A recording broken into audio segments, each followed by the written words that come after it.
د ورور سوال کړی دی چې بعض خلک چې کله د الله نه څه دعا غواړي سجده ولګوي،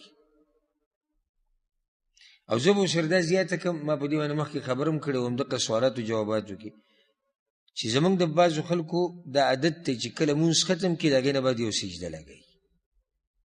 لیدلي هم دي که نه هم دي چې دا به روا وي او که نه وي. نو جواب د دې مسلې یاده کړه، جواب د دې مسلې یاد کړه، هغه دا دی سجده عبادت دی، سجده عبادت دی، ته پې نږدې کېږي الله ته، خو په هغه طریقه په کومه طریقه چې شریعت خوري، د ځان نه به کیسې نه راوباسي. لکه اوس سجده په منځه کې دا خو ثابته ده که نه، سجده سهو، سجده تلاوت، سجده شکر، دا ثابت دي.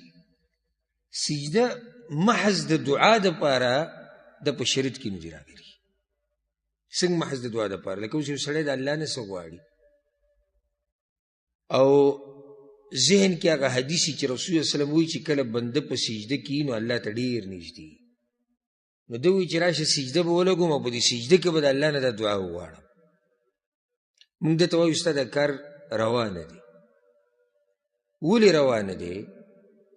ځکه چې د رسول صلی الله علیه وسلم نه دی ثابت چې هغه محض د دعا دپاره سجده لګولي یا د سلف صالحینو نه، دین د مشرانو نه، بلکې حدیث کې دا راځي رسول صلی الله علیه وسلم وایي ان ربکم تبارک وتعالی حیی کریم، ستاسو رب چې دی هغه ډېر حیاناک دی او ډېر سخي دی.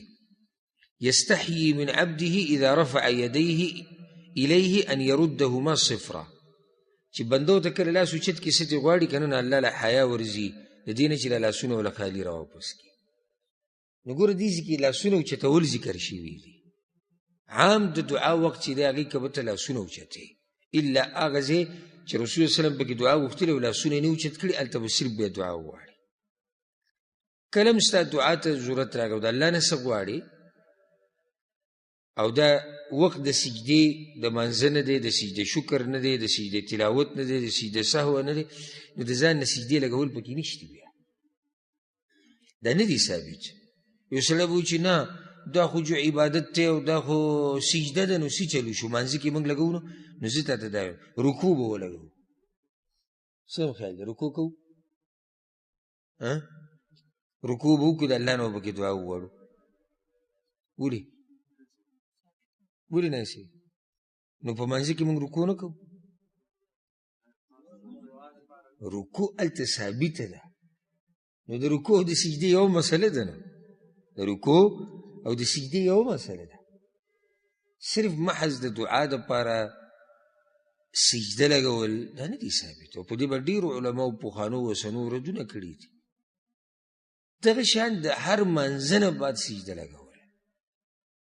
اوس که دې ته دې سجده د توبې وایي، که سجده د دعا ورته وایي، او که سجده د شکر ورته هم وایي، دا بیا صحیح نه ده. ولې؟ ځکه چې سجده شکر اله انسان لګوي که نه چې یو داسې نعمت په ده باندې راشي چې هغې ته د ډېر انتظار کړی، د دې نورو نعمتونو په مقابله کې هغه ډېر لوی نعمت وي. یعنې داسې خو موږ 24 ګنټې د الله په نعمتونو کې پراته یو،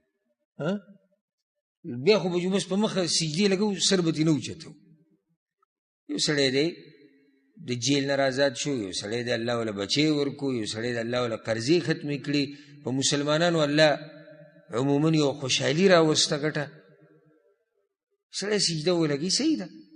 اوس دی وایي زه د هر منځه نه به سجده لګوم، دا د شکر سجده ده، موږ دا خو ثابت نه دي. او دې ځای کې یو ټکی موږ وایو هغه ډېر خطرناک ټکی دی، هغه دا خیر دی. نو دې کې څه دي؟ خیر دی دې کې څه دي؟ یاره تاسې سختي کې نه، سختي زه نه کوم، دا د الله دین دی. ته نن وایې خیر دی دې کې څه دي، سبا له به بل وایي چې خیر دی دې کې څه دي، بل اوس به درېم وایي چې خیر دی دې کې څه دي. په دین کې موږ سره پاتې څه شو؟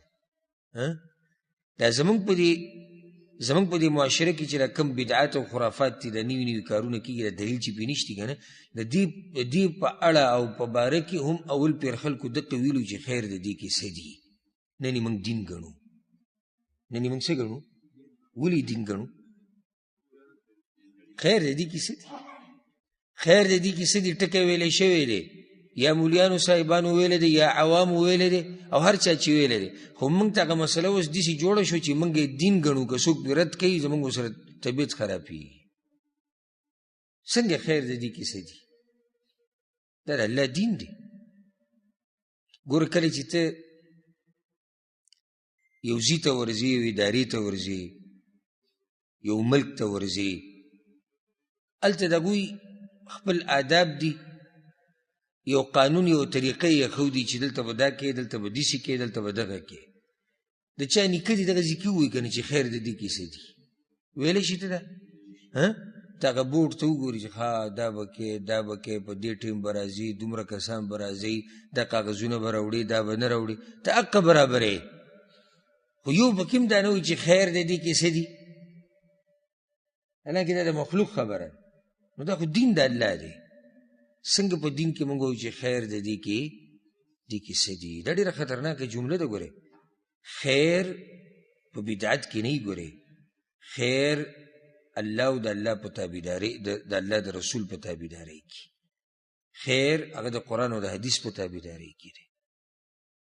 نو دا بې وجې سجدې لګول دا په شریعت کې نشته. والله اعلم.